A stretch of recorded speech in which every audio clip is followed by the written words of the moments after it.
The coaching search is running rampant for the New York Jets, and there's a lot of candidates they're interested in. However, there's one candidate that's avoiding the Jets, and the Jets are avoiding that candidate. Let's talk about it. I'm going to lose my gosh darn bananas. Boy Green Daily starts now. Zoinks!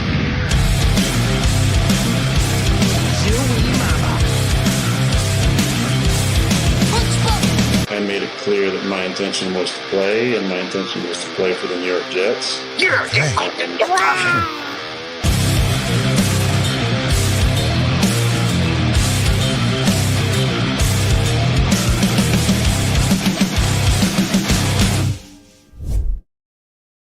What's going on, everybody? I'm Paul Eston Jr., a.k.a. Boy Green. I'm the New York Jets digital reporter for Heavy.com. Welcome to Boy Green Daily, a daily New York Jets video show, also available wherever you get your friggin' podcast, people. 7:30 in the morning every bleeping day, and we love doing it. And boy, is it an exciting time for Jet fans. The real season has started for Jet fans. It's the offseason, where we're always the world champions. That's true. That trophy case looks a lot better, I'm sure, than all the Lombardi's that could be in it, but that's neither here nor there, I suppose. Quickly, let's move on. It is a Wednesday, and our guest every Wednesday is none other than one of the best Jets reporters in the universe. He's in the Hall of Fame, as far as I'm concerned, of Boy Green Jets reporters that work for Athlon Sports. So let's bring him in. It is Nick Feria here on the program. Good morning, Nick. How's everything going, Paul? Hey, not too shabby. There's a lot to get to here, Nick, and I want to start here. It was sort of curious. So we have a full article in the YouTube description down below talking about this. So this is where I first saw it, and we'll get to you. On Ben Johnson. Rich Cimini, in his Sunday morning column, like things he's hearing around the Jets, says, hey, Ben Johnson's a hot name, but the Jets aren't interested. And I'm like, what? Why the hell would the Jets not be interested? That doesn't make any sense. Why would they not be interested? Because in the article, I talk about this, and Albert Breer has a great anecdote in the story, too, that even if you know who your guy was at the beginning of the cycle, it's important to talk to as many people as possible because you're going to be asking them basically. There's, different people have different questions to ask, like, certain people. But the most part will be, how do you plan on fixing the New York Jets? And you want as many smart people as possible giving you the answers to the test so you can kind of sift through those. That can only make you better as an organization, I'd imagine. So I was curious. I'm like, that's kind of weird. Why wouldn't you want to talk to Ben Johnson? Odd.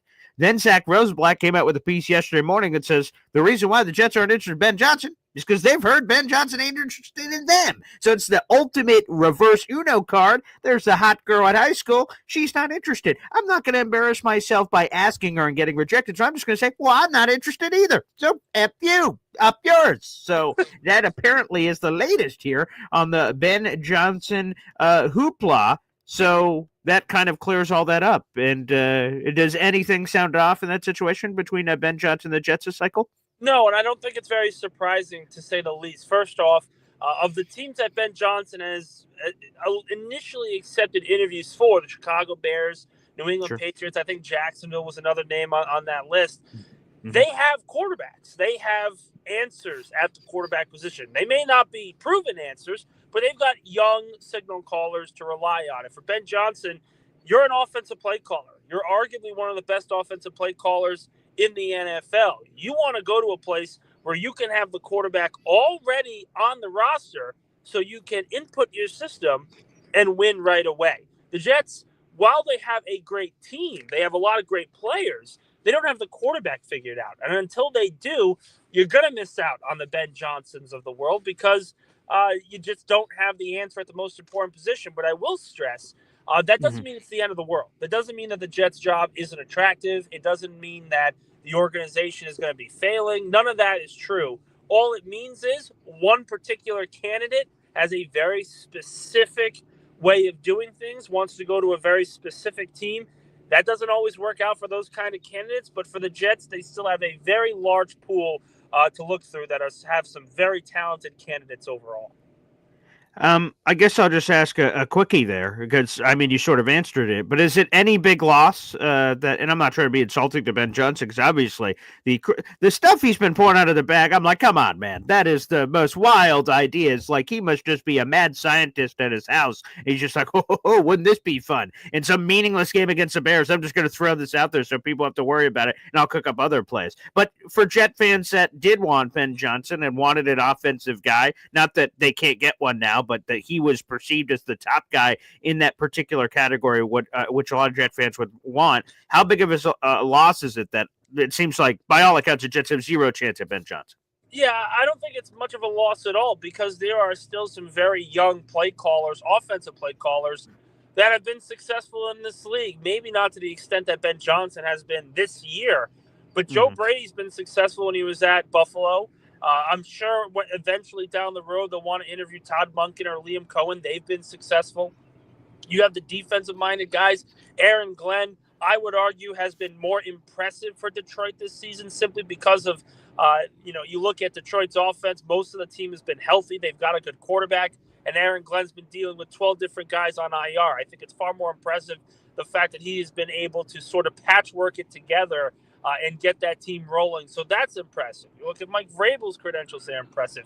The Jets are not going to hire a bad coach. It may be a bad fit, and we can debate that over and over again, but a bad coach, I don't see one on this list, at least to start. There are clear reasons why the Jets want to interview their certain candidates, and all the power to them.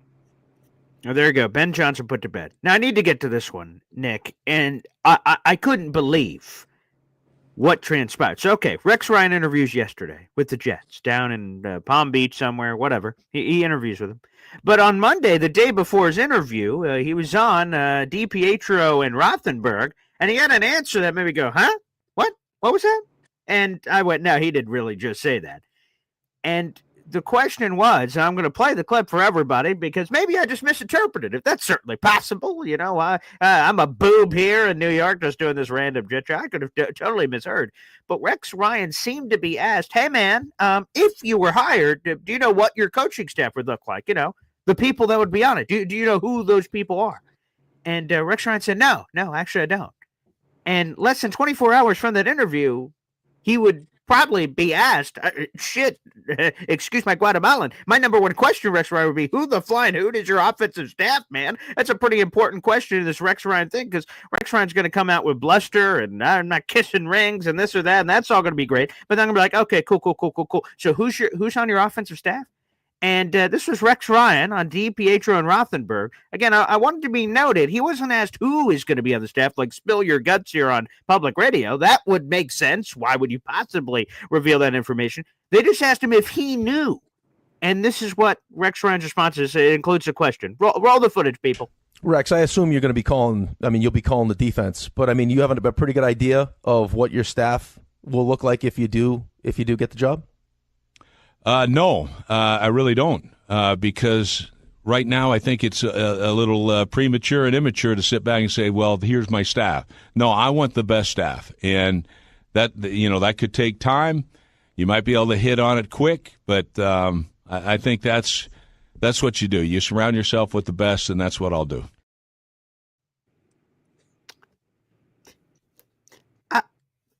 I'm not. So. Hey, Coach, why is the sky blue? Paul, you handsome bastard, I'm glad you asked that question. What an important question that we're all been pondering for so long. The color of the sky. Thank you for asking it. Well, you didn't, Coach, you didn't answer the question. So please, Nick, I need another set of eyes on this because, or ears, or both. Because when I heard that, I'm like, huh? What? Is Rex Ryan taking this seriously? What the hell? And a lot of fans have responded to me, Paul, he's not going to spill trade secrets. Again, I repeat, they didn't ask him who is on the staff. They just asked if he knew himself what the staff would look like if he was hired. He said no. What the? Am I overreacting to this, Nick? Maybe he took it as he was asked the opposite question where it was who's going to be on your staff. Maybe he took it that way, but I tend to agree with you there. It's a softball question, and when you don't nail the softball questions, people are going to wonder what exactly you want to do here for this team. And again, Rex Ryan, I remember watching a video one time when they were talking about his father, Buddy Ryan, and the reason why he was fired after making the playoffs 4 consecutive years but never getting out of the first round.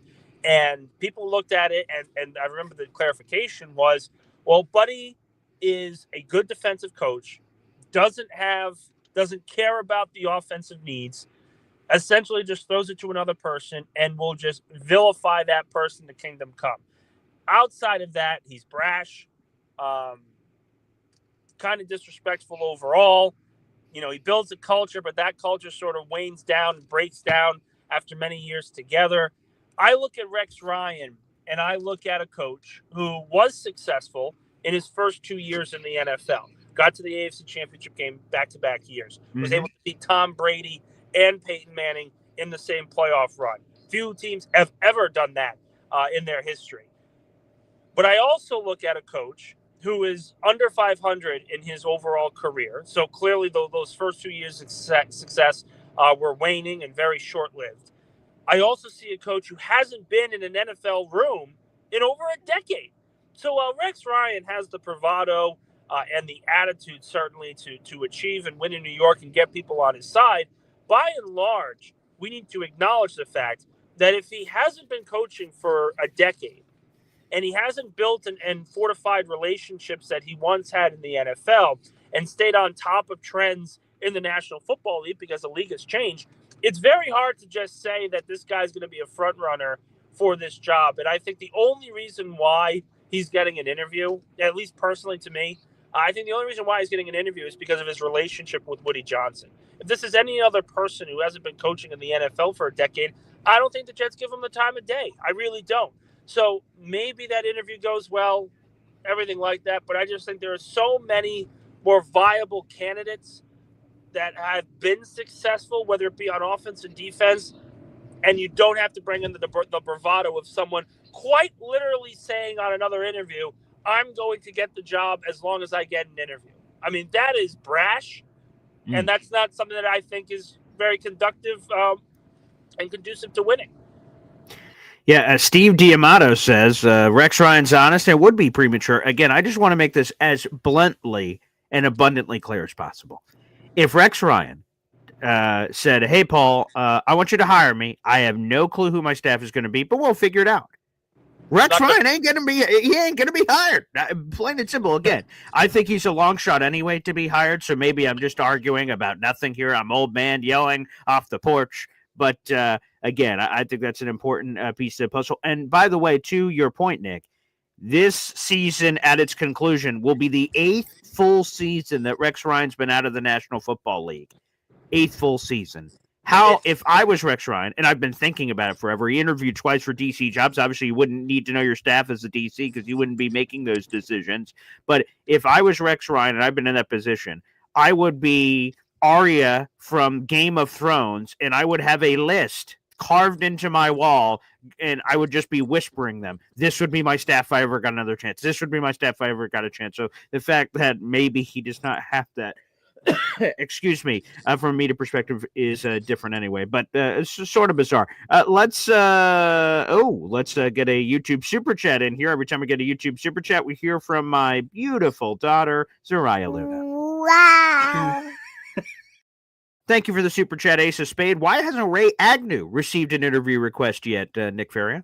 Not sure. I will say, though, this is still the early process of this interview pool. And even if the Jets go into the conference championship week without hiring a general manager or a head coach, I would stress that that's not going to be the end of the world for them. They want to be judicious with this process. They want to make sure they hire the right guys. So just because Agnew is not going to be, they didn't request an interview with Agnew just yet, they very well could in the future. So I think everyone just kind of needs to take a breather a little bit. Same thing happens with Liam Cohen. Same thing happens with Todd Monken. Just because they haven't interviewed yet doesn't mean they're not going to. All right, fair enough. Because, that was going to be my next question. Shout out Ace of Spade for the super chat. By the way, we've added that to the totals. The Boy Great Emoji Contest, not emoji contest, excuse me. Our normal raffle contest continues here on the channel. Every gifted membership and super chat that gets added up here gets you a chance here for our big raffle leaderboard, which we'll be doing at the end of the month. So keep that coming, y'all. We'll keep you posted on that. But that's what I was going to ask as a follow-up, not just on Ray Agnew, yesterday, which is a good question for Mason Spade because he's been a big name people have been talking about in the community. But all these guys that have not, the Jets have interviewed and requested to interview a lot of people. There's still some names to me that are missing off the list, like Monken is a big one I'd love to speak with on it. Cliff Kingsbury. There's a few other names. Is there one that stands out that they have not requested yet that has you gone, why haven't they? It's probably Monken for me. I've been very consistent that he would be probably the top choice, in my opinion, if I were running the Jets.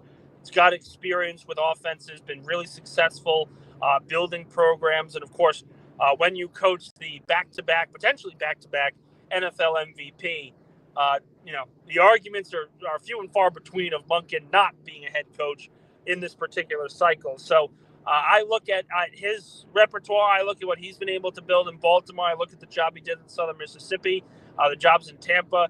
He was very successful in producing offensive results. And I think as an overall culture builder, if you can fix that offense and find a quarterback that you can win with, that culture is going to be fixed almost immediately. So I look at right now, again, this isn't to say that they're not going to interview him. Right. But as of right now, not even having a request in, a little surprising to me. Let's go to MFC, baby, who just gifted a membership. Mother effing chew. We appreciate you, MFC. Thanks for gifting a membership that went to our boy, K-Brock, the Jets fan, baby. You're now a member to the Boy Green Coffee Club. It's another raffle ticket for you, MFC, at 4 gifted memberships so far this month. We appreciate you, my friend, of getting this in. Let me get a couple of NFL news bits. You tell me if this has any impact on the Jets. We'll go piece by piece. Some new news coming in. The biggest one yesterday of new news since we spoke on the radio yesterday, which you guys could go check out on SoundCloud, my audio interview with Nick Faria. But this one happened even after a conversation. Antonio Pierce fired. First off, just a quick question. Why do teams keep doing this? Hey, Antonio Pierce, go talk to the media, pal. Hey, as far as I've heard, I'm safe. Woohoo! I love my job. Fired. Hey, Matt Eberflus, slap on the cheeks. Go talk to the media. I'm safe as can be. I'm preparing for our next opponent. Fired. Why are teams doing that? It seems like, a dick move, Todd. I'm just going to be honest. A dick move. Why put him out there, make him look like an idiot? They know they're fired, or they don't know they're fired, which is even worse. You should probably come up with that decision before you put him out there. It just seems silly. So just on a general sense, why did the Raiders and Bears do that this year? It's just a jerk move. Yeah, I don't disagree with that at all. If you're going to do it, if you have him kind of hovering around the fence, don't have him address the media. That has to be you. That has to be the owner that addresses it. And you can say, we have not decided on someone's fate. We're not just going to throw him out there for the sake of it. I think you would build that respect across the league if you were to do it that way. But in terms of Antonio Pierce, this strikes me as a move where the Raiders believe they can get the top guy that they want. Whether that's Mike Vrabel because of his relationship with Tom Brady, whether that's Ben Johnson, whether that's Monken, whoever it is, they feel that they can get their guy in this cycle. And instead of waiting, they'd rather just do that now. And I think that's what happens with a lot of first-year coaches who are fired. They do the job. They're kind of set up to fail to begin with, but then the top guy that they wanted becomes available. You look at the Houston Texans with Lovie Smith. They fired Lovie Smith after a year. They didn't tank the final week of the season, but DeMeco Ryans was becoming available as a head coach. DeMeco, as we all know, had an extensive career with the Houston Texans, one of the best linebackers in football of his era. So they fired Smith and essentially said, hey, we're going to bring in our old guy, our old captain to run our team. And I think that's what happens with a lot of organizations now, where they just look and say, listen, we have this guy, maybe we stick for him for another year, but we're going to miss out on this top candidate. We need to make a move. And it takes a little time for that decision to come out. Excuse me. But by and large, I think that's what happened here with the Raiders. All right, yeah, let me ask you, because Dave Brigger brings up a good point here on YouTube. Raiders have a big question at quarterback. Where do they stand in attractiveness? I asked you this question yesterday on the radio. We did not know the Raiders job would also become available. Consider them, Bears, Jets, Saints, Jaguars, Patriots, obviously, and now the Raiders are in the mix. It's, 6 jobs? Where do the Raiders suddenly spring into in this conversation with a quarterback question, but they have the attractiveness of Tom Brady? I'm sure that plays a factor, I would imagine. I think they're near the bottom of the list. They don't have Okay. a quarterback answer. You know, they're having to pay 4 different head coaches. It's probably going to be 5 now in this Wow. one calendar year because of all the contracts that they have fired prematurely before they expired. They don't have a high draft pick enough to draft either Cam Ward or Shedeur Sanders, so you're not going to probably be in the quarterback conversation. I look at where they stand right now, and I put them somewhere near New Orleans, where they've got some talent. Of course, they've got some talent, but you're in one of the hardest divisions in football. You are when you walk in, this head coach is going to have to compete with Sean Payton, Jim Harbaugh, and Andy Reid. They're not going to have a ton of answers right away. So I look and say, listen, this job may not be as attractive. So the only reason why a coach would want to come here is if they are given assurances that they will be allowed to stick it out after year 1, year 2, and try to build it the right way. The Raiders have not given any coach that kind of leeway, but by and large is what needs to happen. And I would assume this based on the conversation we've had, but I'll ask anyway. Does the Raiders' job suddenly springing open have any impact on the Jets whatsoever? No, I don't think so. So. I think if you're Mike Vrabel, joining Tom Brady is interesting, but you could go to the Patriots and actually have a quarterback on the roster. Like if Vrabel's going to spurn the Jets, I don't see him spurning them for the Raiders. I see it for the Patriots because of Drake May, because they're going to have $130 million in salary cap space. That rebuild can be quick. I don't see this rebuild being quick in Las Vegas.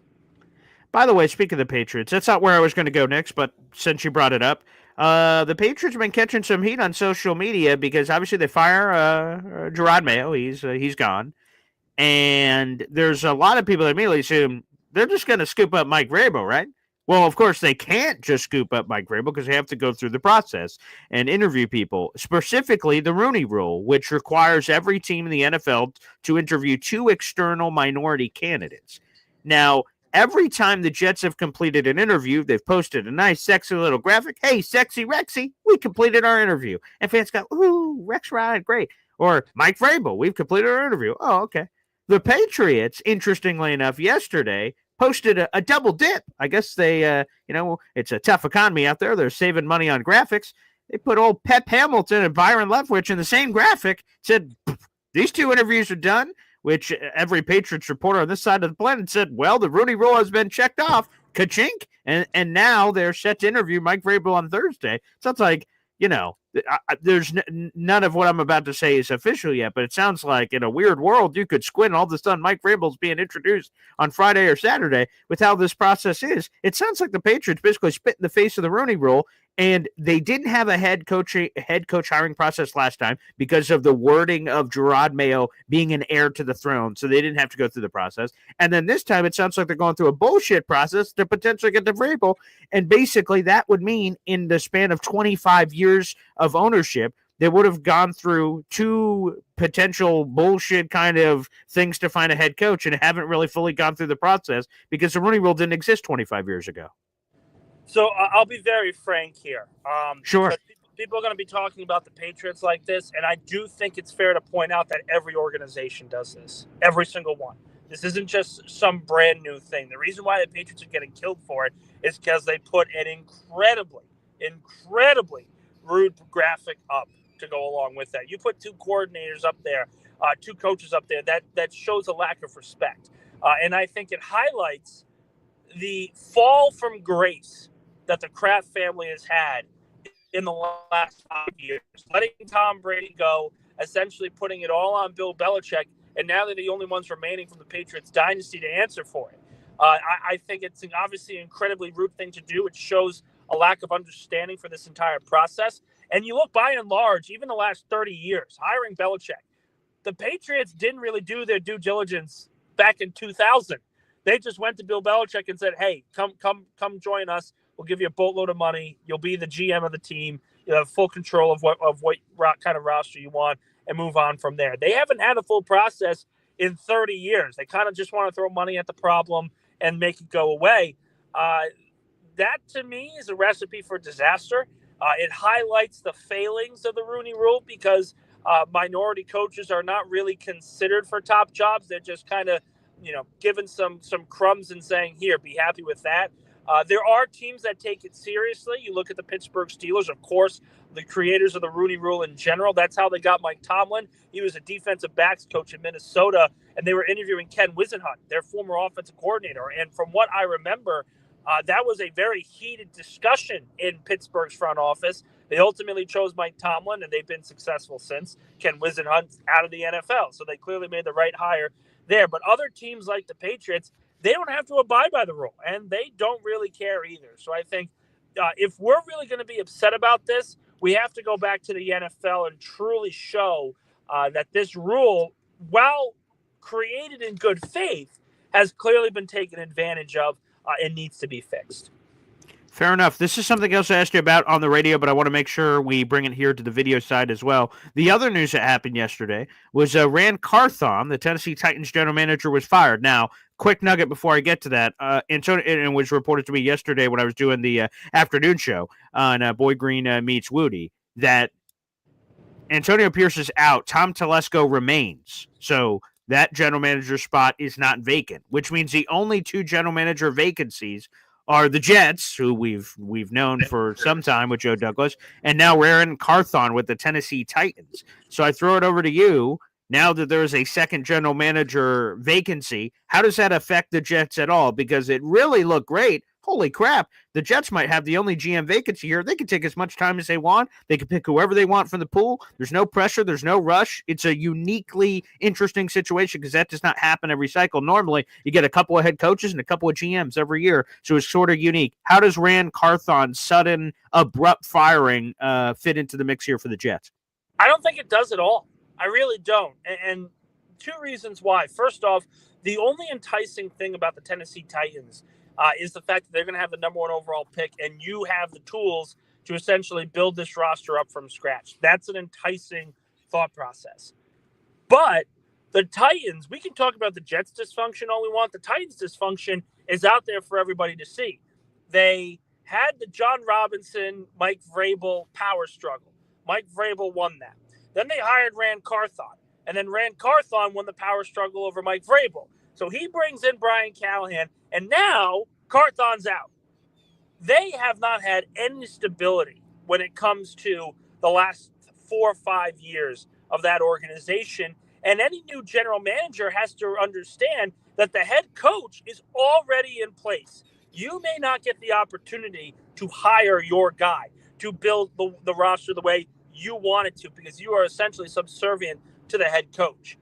I look at the Jets' job, and people may argue with this thought process or not because of who he is and his controversial record, but Joe Douglas was here for 6 years. He was given close to 6 years to change life for the New York Jets. He didn't succeed. But there's a message in allowing him a full 6 years to essentially say the Jets are willing to give you time to build this the right way. They're willing to be patient, but you've got to show improvements. You have to show the team is close enough to compete for a championship. Look at that difference. The Titans are in power struggles every other year. The Jets essentially say, listen, the last hire didn't work out, but we're willing to be patient. That is a fundamental difference that is going to entice a lot of top candidates. And it really has. I mean, you've seen some of the names here. Alec Hallaby is probably one of the more up-and-coming GM names in football. He wouldn't give the Jets the time of day if he wasn't serious about it, because he could wait and go to any top GM job in the future. He's choosing to interview with the Jets potentially. So I look at this Jets GM job, and I look at how they handled Joe Douglas, and I say that's the reason why that job is going to be Tennessee, because they gave you time. They gave him patience. He just didn't succeed. Fair enough. Nick, before we get to the phone calls, how much time do you have today? I've got the full time. I'm ready to go. Okay, beautiful. So we're about to go to the phone lines in just a second, but I'll give everyone a quick heads up here. 1 second. Let me grab this. Up for grabs. So, like I said, every Boy Green membership that gets gifted or equivalent, Super Chat, PayPal, Venmo, what have you, that's all at Boy Green 25. You'll be in the running. One lucky winner will win a grand prize. That includes, baby, this Aaron Rodgers Atmosphere Nike jersey. Brand spanking new, still in the package, heather gray color, custom, $50 Boy Green merch shop gift card, and a custom license plate laser engraving. It includes pens, commemorative coins, and all kinds of wonderful action. At full packages available. Again, we have the information in the scrolling ticker and our top 5 on the leaderboard. So let those memberships continue to flow in. We'll be giving that away at the end of the month, baby. And up next, speaking of the fans, we're going to open up the phone lines next. If you'd like to call in, feel free to do so, baby. Let's roll. Boy Green Daily, Boy Green Daily, Boy Green Daily. Talking just football, man. Boy Green Daily, Boy Green Daily, Boy Green Daily. The New York Jets Football Club. Wow. Offense, defense, special teams. Watch the Super Bowl season with Boy Green. J-E-T-S. Jets. Boy Green Daily. Yeah, baby. Hep is letting it scream from the high mountaintops, which we appreciate, baby. Let's keep it rolling. Let's head on over to the phone lines. We got everybody's and your mama's favorite OC. That's Edward Ziff Easy joining us here on the show. What's up, Easy? Oh, shit. I've just been talking with Jared B., and it turns out he grew up like the next block over from me. Wow. In West Islip, Long Island, man. See, this is like he even told me he was born in Good Samaritan Hospital. 2 out of my 3 kids were born there. It's fucking crazy. See, this is like Jerry Springer. I'm bringing everybody together. That's what I'm doing. I'm just, I'm kissing babies, signing autographs. Your guys are welcome. Isn't that beautiful? Small world. Well, all of a sudden, he just mentioned something about, he remembered me playing the 12-string. He started talking about Zebra, which is a band with this guitar player, Randy Jackson. And I told him I used to, see Zebra at, Hammerheads at West Islip and Speaks in Island Park. And there used to be a really cool bar in Bayshore called, it had some country name, but it was a rock bar. And I saw Megadeth there and all sorts of local, a lot of big acts. Sundance was the name of this place, and a lot of bigger acts. I actually met my ex-wife at Sundance when Saxon was playing there. It's kind of crazy. Was she your ex-wife at the time you met her? No, that's where I met her. Oh, I see. Okay, understood. Yep. I wish I would have missed that show. Jesus. Hey now. You can't do that because then I wouldn't have my 3 kids. So of course, God bless. Yes. You have to Blessed go through the trials, and I mean, God forbid anything should happen between you and your fiance and you break up. Would you say you never wanted to meet her? Because then you wouldn't have your son. And also, just in general, I wouldn't say that before it's over. That would probably make it over. If I said right now live in the show, well, wish I wouldn't have met that lady. Yeah, that'd probably not work out for me well. So, well, you're a 4th degree black belt, and you'd still have to let her kick the shit out of you. Yeah, I don't think me karate chopping a board is going to make her not leave the house if I anger her greatly. As impressive as I'm sure that is. Now you can go and fix the damn thing. Yeah, 100%, right? If I karate chop a desk and break it in half to show her my chutzpah, I think she's just going to tell me to hop in the car, go replace that desk I just karate chopped. So yeah, I don't know what skills that gives me in relationships, but God bless. It's crazy. Yeah. So where'd you grow up, though? Did you grow up in New England or Navy brat all over the place? Right? Correct. So I was born on a Norfolk naval base. I was there for 3 weeks or something. And then I moved all over the East Coast, New York, South Carolina, Georgia, everywhere, all over the place. So, my father was on the USS Tennessee, USS Baltimore, USS Georgia, and we were all over the place. So we didn't stay in one place too long. And I've been here now, I think, the longest point of any part of my life. I've been here in New York now for 17 years. You're not in New York. You're in Southern Canada. Let's get this straight. There you go. Thank you. I appreciate that. Rochester or whatever the hell. Syracuse, right, because you watched the Orangemen. Yes. Yep. Anyway, back to football. Sure. I can see them heavily considering Rex Ryan. I'll tell you why. Because he can go in there and he can say, you know, you didn't even have this good a team when I took over the last time, and I damn near brought you to a Super Bowl. And I missed out on one of the Super Bowls because of the kicker missing a kick with 20 seconds left in the fourth quarter, and then him missing another kick in overtime. Otherwise, we would have been in the Super Bowl. Wait, who's that? Who are you talking about? The guy they fired after he missed those 2 kicks in that game. I think it was against Pittsburgh. I think you have those mixed up, but are you talking about Doug Bryan? Yeah, was that a divisional game or was that the championship game? I think you've got your dates confused. The AFC Championship games that they lost. So the first one was the Colts. They had the big first half lead, and they blew it in the second half because of injuries in the secondary. And then the second one was the horrible first half against the Pittsburgh Steelers, and then they made an epic rally at the end. But they allowed Ben Roethlisberger to convert like a 3rd and 6. I believe it was to Antonio Brown on the right side of the field. Yeah, so the kicker stuff, I think you're mixing your Jets trauma. Game. Yeah, you gotta file it in a different cabinet. I think that's the early mid-2000s is what you're referencing. I'm 64. I've experienced a shit ton of Jets trauma. This is probably the worst of it though, because we had the players, we had the quarterback. It was this time the coaching was just horrible because you got to remember Rex didn't have technically a winning record with the Jets. But that last season, that last season's what really killed him with Idzik. Idzik had to do what he had to do in some respects because of the cap space and all that, and he was trying to fix some of the mistakes that Tannenbaum made on the financial side. Tannenbaum didn't make many mistakes on the personnel side. It was mostly on the financial side. But Idzik took it like 180 degrees the other direction and was just more concentrated on the money than the players, and he drove Rex nuts. And since he didn't have a good input on players, when Rex wanted to pick a guy, he just kind of just went with Rex. He didn't have enough of the personnel experience to make, to kind of be a check and balance for Rex. That was part of the problem, I think.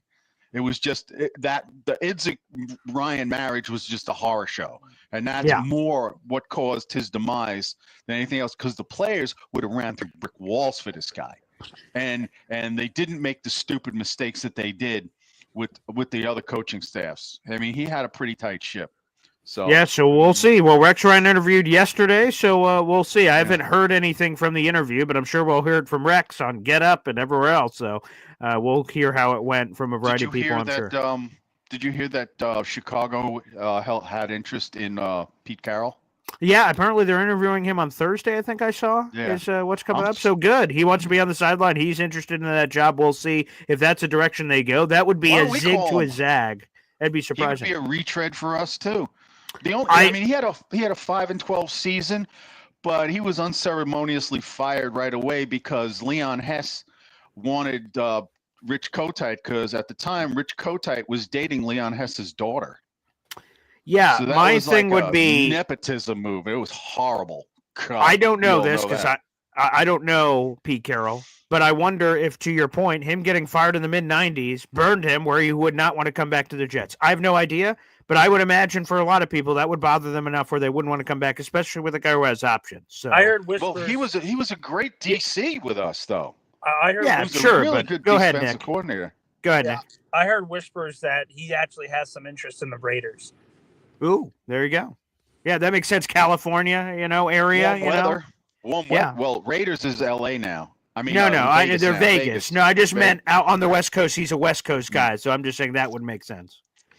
Yeah, I remember there was a time when Walt Michaels was the head coach, he had his 2 Joes. One Joe was the offensive coordinator. The other Joe was the defensive coordinator. That was probably the best coaching staff we ever had. Yeah, besides maybe Parcells.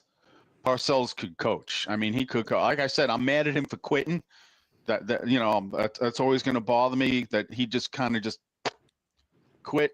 But I think when Vinny got hurt, he just got fed up because he had all these plans, and then when Vinny got hurt, it just blew his plans. And I think he just maybe he thought that the Namath curse was alive and well, and he said, "Let me just get the hell out of here before gets any worse. Yeah, but he put the team in a position to be successful. I mean, for the early 2000s, people forget the Jets were very successful. They made the playoffs. What was it, 3-4 years in that run? Yeah, they won a division title 2002. Yeah, there's a lot of success there, Nick. Where'd he go? Right. Nick, where'd you go? We lost Nick. He went in a tunnel. That might be it. He's there you go. driving. Go ahead, Nick. Go ahead, Nick. Were you in a tunnel? Were you driving in a tunnel or something? Yeah, that's okay. We got you back, Nick. Okay. All right. A lot of technical difficulties here. My apologies. I don't know what's happening, but we'll try to get Nick back in a second and see what happened. He's called there too. I don't know what happened there. Anywho, let's keep going down the caller train. I guess we got Johnny Boy here on the show. What's up, Johnny? Hey, what's up, Boy Green? Hey, that was a lot to unpack. Yeah. The Rex Ryan situation, if anything is shown, how can you go into an interview not being well prepared, especially when the question that they're going to ask you is who are your coordinators going to be?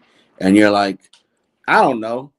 I just know that I'm good and I'm the man for the job. Like that was what he said. Again, maybe Nick's right, and Nick said Rex, because again, you're on the radio, right? There could be bumps and you may not hear the full question. So maybe to Nick Ferrier's point that Rex Ryan heard, hey, who exactly is going to be on your staff? That seems like a ridiculous question to ask somebody because no one with a heartbeat should obviously answer that question. But maybe to 1 second, let me just recycle everyone around here, get Nick there, Johnny there.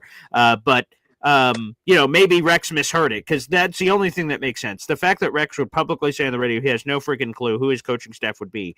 Again, he must have misheard the question because it just doesn't make any sense. So that's what I would assume. But either way, even if Rex had the perfect staff, he just seems like a long shot. I just the fact that he's interviewing, I guess he's getting a chance, I suppose. But it's just crazy. I can't foresee it actually happen. It would be wild if it did. The show after would be absolutely wild here on Boy Green Daily. That's for certain. Yeah, and I'll keep saying this. I don't want Rex. Mm-hmm. I don't want to go backwards in regards to just because we had somebody that had a couple years of success here with us to be able to go ahead and derail what we're trying to get accomplished. Nick, I wanted to ask you this question. First and foremost, haven't seen you since last year, so I hope you're doing well in the new year. Happy New Year, buddy. I know we've been talking a lot in regards to about the head coaches and the GMs and blah, blah, blah, etc. But a lot of the conversations with the coordinators really haven't been talked, right? Who are some up-and-coming coordinators that are out there that are like, QB coaches, linebacking coaches, special team coaches, like the Jim Harbaughs of the past that was a special teams coach and then became a great head coach like he did, that are out there. And then the Rabel situation, right? If he was to come over here or a Flores, would you guys entertain if they were to bring in, because of their past relationship with the Patriots, like a Josh McDaniel, et cetera, which I wouldn't. I don't. I think he sucks. But it's a real thing that could occur and all that. So I wanted to get your guys' I'm glad you brought that up. I'm glad you brought that up because, again, when you have to hire Mike Vrabel and Brian Flores, the most important hire after them is the offensive coordinator. They're not offensive guys. Who would be the guys? So if their Patriot background means that Josh McDaniels becomes the offensive coordinator, just everyone sign up for that. The other piece to it, I think that people need to remember is that relationships are so important in the NFL. And case in point, Doug Peterson.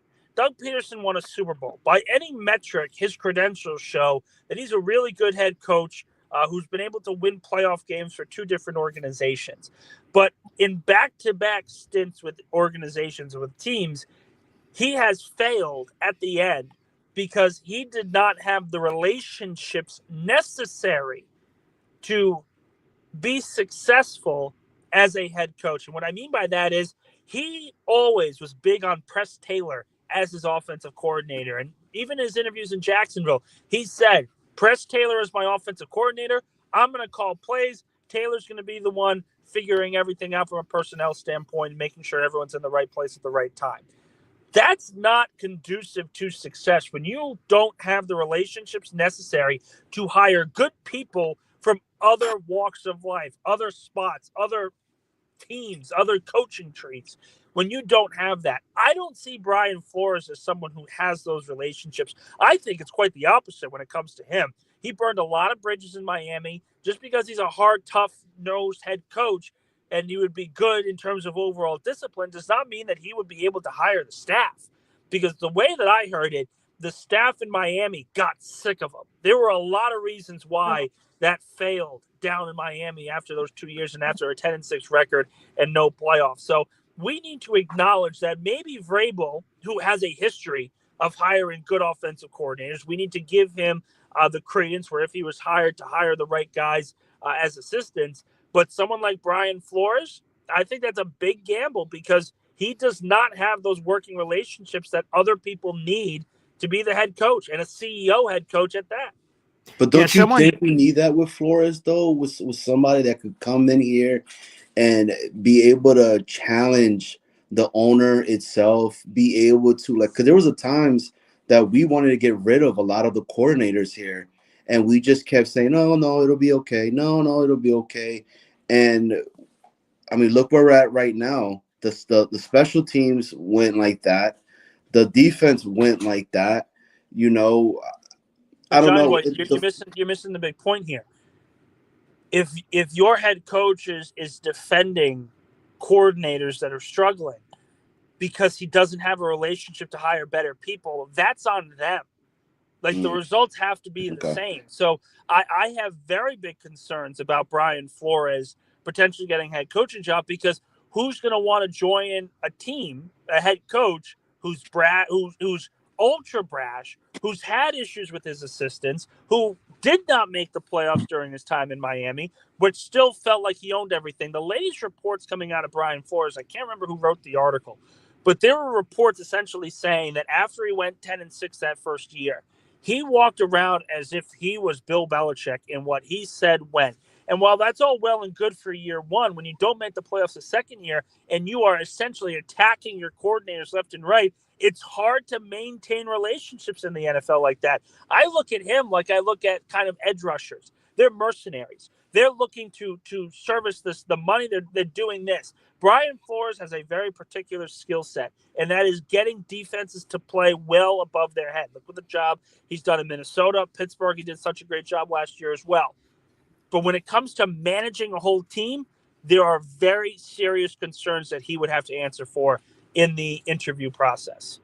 And also, Jared B., I think he was the one who DM'd me it. I have not had time to listen to it yet, so I got to carve out time. But apparently Ryan Fitzpatrick did a recent podcast and the topic was something, does Brian Flores deserve a second chance? I have not seen it, but I've heard some people comment on it. Apparently there's some juicy stuff in there from a former player that was with him, and Flores was apparently a Fitz guy because he hated to his gut. So I'd be curious to hear a guy that Flores was for, what he would say about him. And it sounds like there's some bad stuff in there. So I'm curious to hear whatever that podcast is. But yeah, we'll see. Again, he's been requested to be interviewed, and Flores said publicly he's going to go through every request of someone that wants to interview him to be a head coach.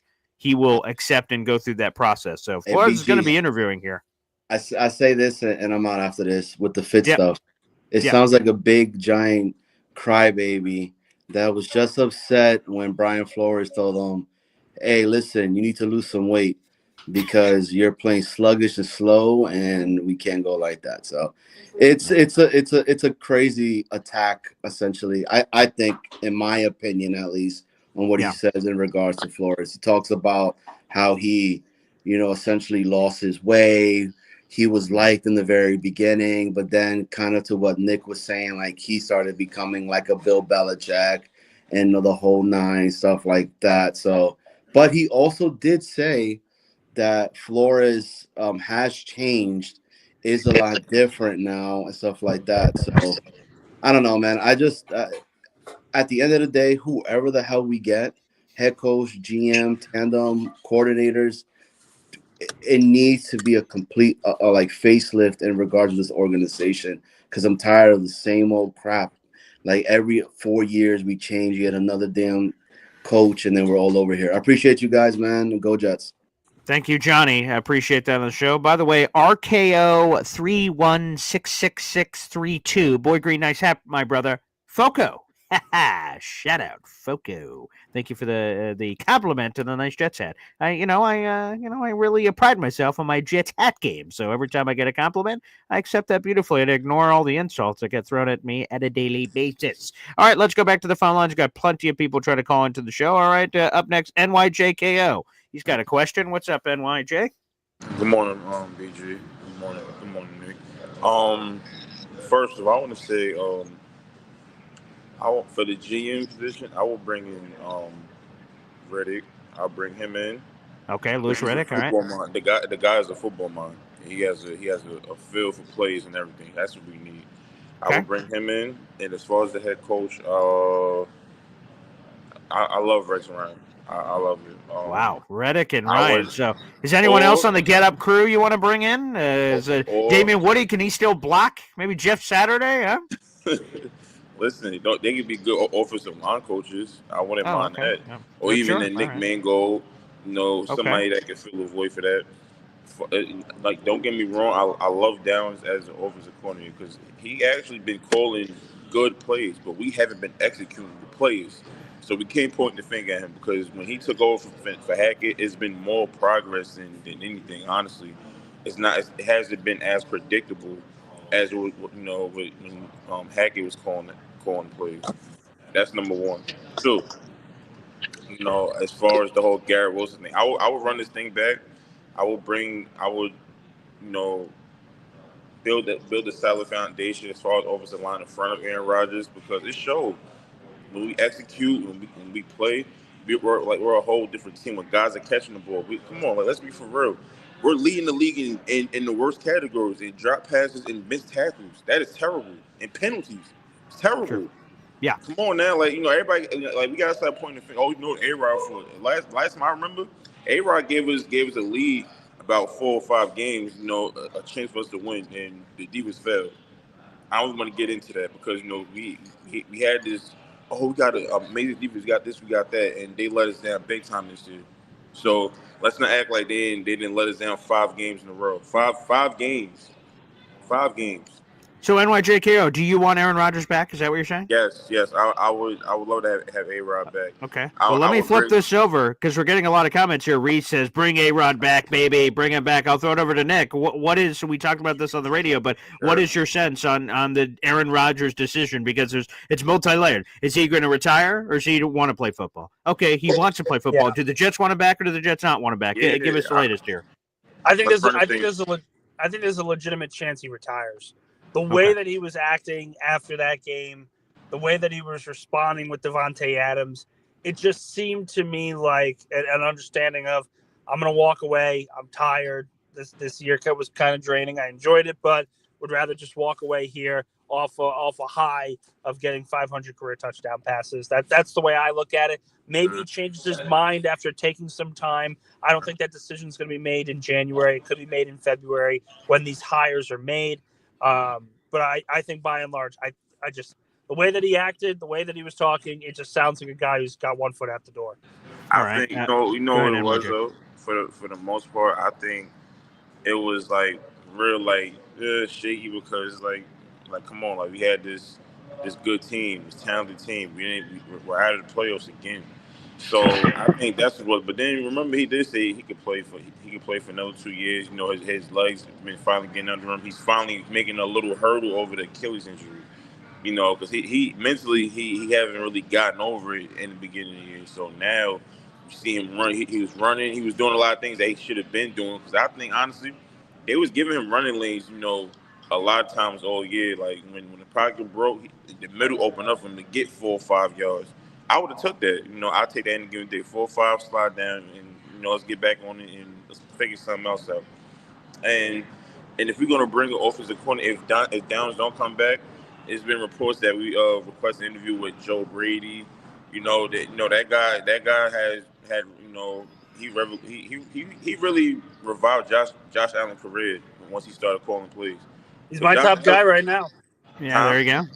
Yeah. Joe Brady is Nick Ferria's top guy right now. Yeah, Until see, Monken injury. you Yeah, be right. knowing. See, you be knowing exactly. Because I watch football, not even just the Jets, but ever since he started calling plays to Josh Allen. Josh Allen been in MVP conversations, everything. Those offenses are good, too. Everybody's looking good. It's a balanced attack, it's a run game, it's a pass game. They throw the short, quick routes. They throw the long routes. That we need. We need something like that. We have the personnel for that. We have the three backs. We got Isaiah Davis, who I think is going to have a bright future moving forward. I see even Brees Hall. Brees Hall numbers. He could have, if he would have ran a lot better in the beginning of the year, he could have been almost 1,000-yard runner again. Let's show our offensive line. Look, Garrett Wilson, his third year, over 1,000 yards. Devontae Adams comes over and he gets 1,000 yards. And this is why I think, honestly, why I said let's run it back as far as bringing Rodgers back. Oh, if he don't come back, let's bring in a veteran quarterback. Who's seen it all, who's gotten the feel and everything. So this. Yeah, we'll have to look at the free agents. There's a lot of veterans that'll be out there. Let's just go through a couple of things. NYJKO, and thanks for the call, pal. Again, hiring the entire ESPN Get Up crew is potentially a choice if they do want to go in that direction. I will say, you've mentioned a few times in some of your calls, like if Todd Downing comes back, let me make this clear. Everyone is gone. Everyone, Downing, Ulbrich, Brant Boyer, even, who survived like a million of these head coaching circles, he's gone. Everybody's going to be gone. It's going to be starting fresh.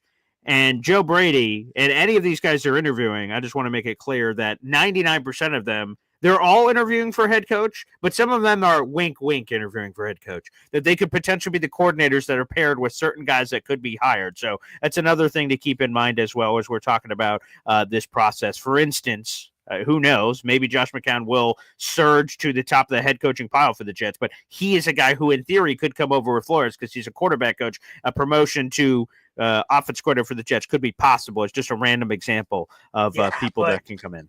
I look at comparisons in NFL history. Sure, and that usually allows me to make a uniformed opinion overall. I look at McCown. If I'm looking at comparisons of different coaches that they're looking to hire, I look at Joe Brady as the young up-and-coming offensive mind, the O'Connells, the McVays, the Shanahans, the guys the guy that's worked with offensive systems, has been successful with offensive systems, and has called plays. He's got that history on it. That's big. I look at McCown, and I look at a guy who crushes interviews. Remember, he was about to be the head coach of the Houston Texans at one point before public opinion kind of forced them to sway and make a different opinion. He was about to be the head coach in the Texans job, so clearly he knocked his interview out of the park. Yeah. He's never called plays, but he's worked with quarterbacks. He knows the process of calling plays because he was a starting quarterback in this league, and he's worked in the New York market. I look at him, if I'm going to draw a comparison, I see a young Andy Reid before he was hired in Philadelphia, because when Andy Reid was an assistant with the Packers, he didn't call plays. He was under the Mike Holmgren tree. It was him. There was John Gruden. There was a lot of different guys that were helping build the offensive game plan. But he had, and I remember in a documentary with him, they were talking about it. He had a full, volume binder of notes that he took during his time as an assistant with Green Bay. And he took that binder and built his own playbook from scratch. And he ended up being obviously one of the most successful head coaches in NFL history. Not saying that Josh McCown is just going to magically become that, but I see a guy, much like Reid, who doesn't have a lot of play calling experience, but knows how to do it, knows the process in order to be successful for that. Interviews really well, has an understanding of the New York market. I look at him as a guy and say, hey, it's clearly an under the radar potential hire. But, man, that could be really enticing. That could be a little bit surprising and might just work overall. Yeah, just to go back before we get back to the phone calls, the Aaron Rodgers thing. I've gone back and forth on it all season long. Bring him back. Don't bring him back. Bring him back. Don't bring him back. And then when you come off a 4-touchdown game, you're like, ooh, bring him back. The reason why I'm leaning not bring him back is because heading into his acquisition by the New York Jets, Aaron Rodgers had appeared in 81 of 82 games over a 5-year span. The only game he had missed was COVID. So Aaron Rodgers, like, despite the age, well, okay, this guy is Mr. Availability. Even if he's been nicked up with injuries, he's been able to power through it. And while I know he played in all 17 this year, from all accounts, you have the thumb injury in 2022 that he powered through with the right hand. In 2023, blew out the Achilles. In 2024, he had a high ankle sprain, a separated hamstring, an MCL sprain. I mean, his entire body is breaking down. And to me, 3 years in a row of injury. And I'm like, hey, bring Aaron back. He'll certainly be healthy. The last 3 years is definitely not a trend of what's about to happen. That's why I'm like, ugh. Can Aaron, actually stay healthy? Again, that's a huge question. Does he want to even come back is another question. Sure, right. I look at it from the perspective of this. If he ends up wanting to come back, what quarterback out there in free agency or with the 6th overall pick is going to be available? Seventh. Seventh. That is going to help you in 2025 and beyond. I just don't see it. I mean, maybe you throw Tyrod Taylor in there, but the only reason I would throw Taylor in there is if you're going to draft the quarterback at 7. And as we've talked about, there's no guy right now that I'd be comfortable enough taking with the 7th overall pick. Cam Ward and Shadur Sanders are going to be well gone by then. So you're going to have to essentially draft the best player available. Nothing wrong with that, but I still think in the grand scheme of free agency and the bridge quarterbacks, Rodgers is still the best out of all of them because there's really not many good guys. I don't think Sam Darnold's going to want to come back. So you're essentially choosing Daniel Jones, Gardner Minshew, Taylor, Rodgers. Like, Rodgers is still the top guy by default, in my opinion. Yeah, very much could be. Let's go back to the phone lines. We got our guy Ricky New York here on the show. Good morning, Ricky. Hey, what's happening, guys? How's it going, Ricky? Man, a lot to touch on with what you guys have been talking about. First of all, I do not like picking, TV personalities as our entire new regime. If we're gonna hire a football, TV personality, give me Daniel Jeremiah for our GM. And hey, I love DJ. We'll just call it right there. There you go. But that's like the only person from TV that I really listen to because that guy can evaluate talent. I mean, there's just no two ways about it. Why not hiring Mel Kiper? Oh God, no. God, no. I'd hire Allen first. Hey, there you go, Alan, wherever you are. Fist bump to you, pal. I do agree with you on Daniel Jeremiah, though. He is such a bright mind. I enjoy him in the media landscape because we get to hear him all the time. If he was on a NFL team, we wouldn't anymore. So selfishly, it would sort of hurt me if he was anywhere in the National Football League. But damn it, is he smart enough and intuitive enough and everything? Alan, by the way, is saying, wow. He was very impressed with that comment there, Ricky. So, he's fired up.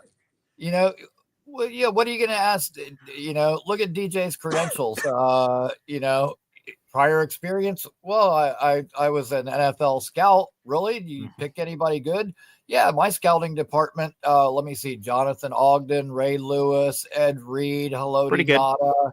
Yeah, pretty damn good track record for that they scouted and ended up drafting the time that he was the space of time he was in Baltimore.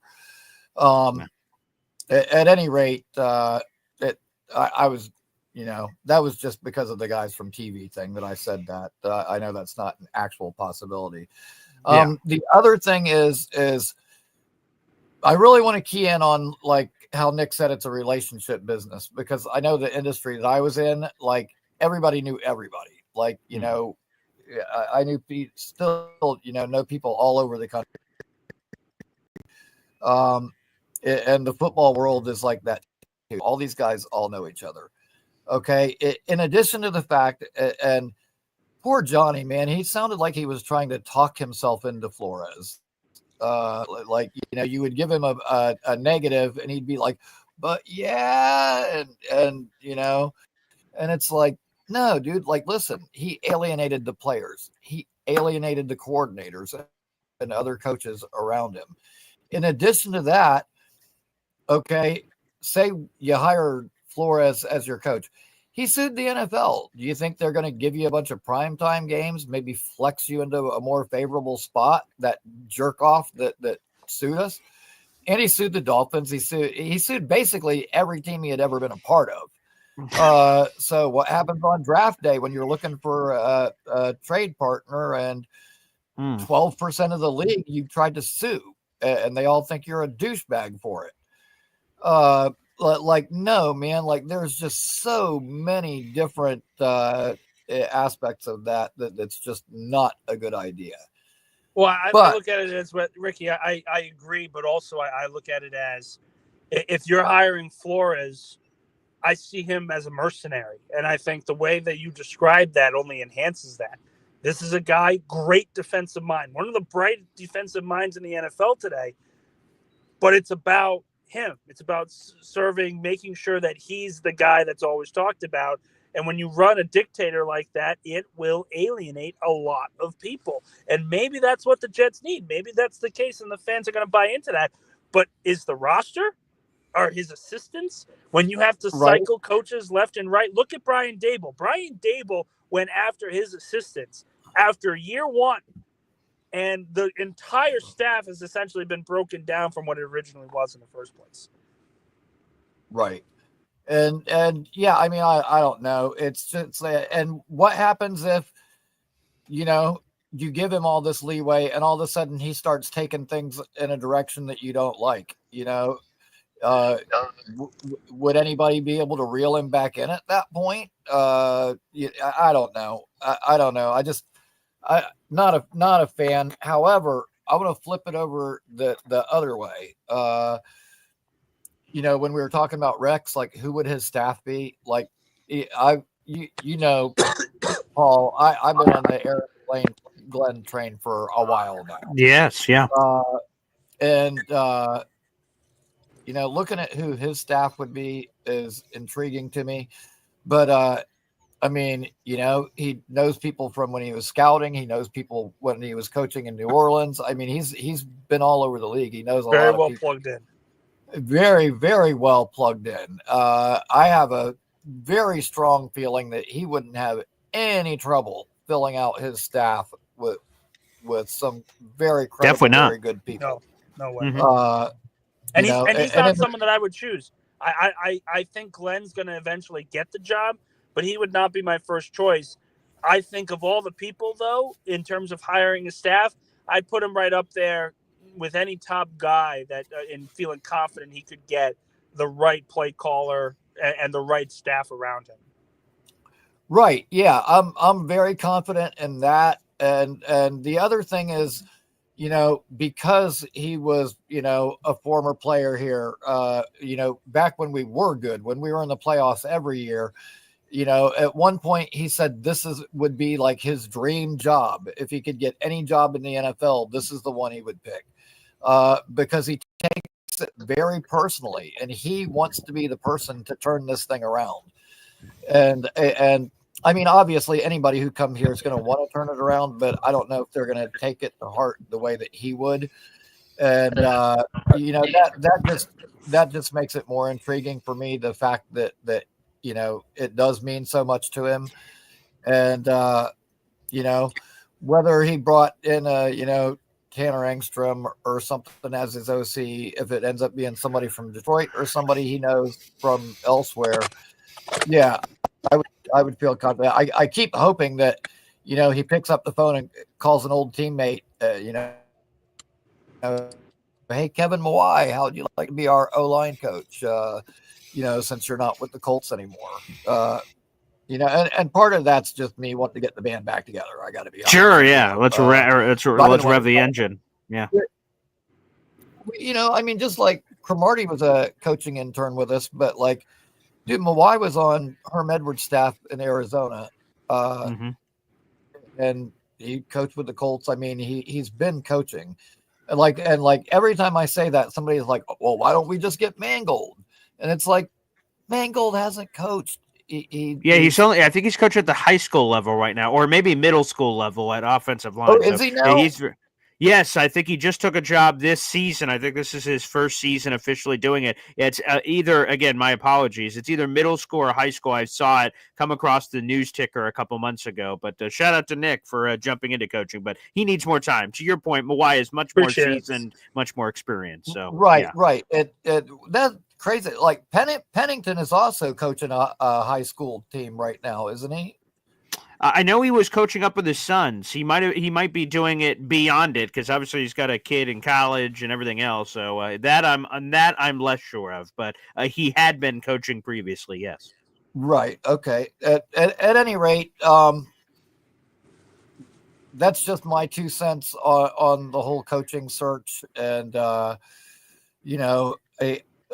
decided that even though the season's over, I'm not talking any more draft stuff until we get closer to the draft, because and we know who the hell our coaches are, because that will give us some sense of where we could possibly be looking draft wise. That makes a lot of sense, Ricky. Well, yeah, I spent probably over 12 hours a day for 3 days in a row doing film on Will Johnson, and then the idiot Jets went and won enough games to probably put us out of range to get him.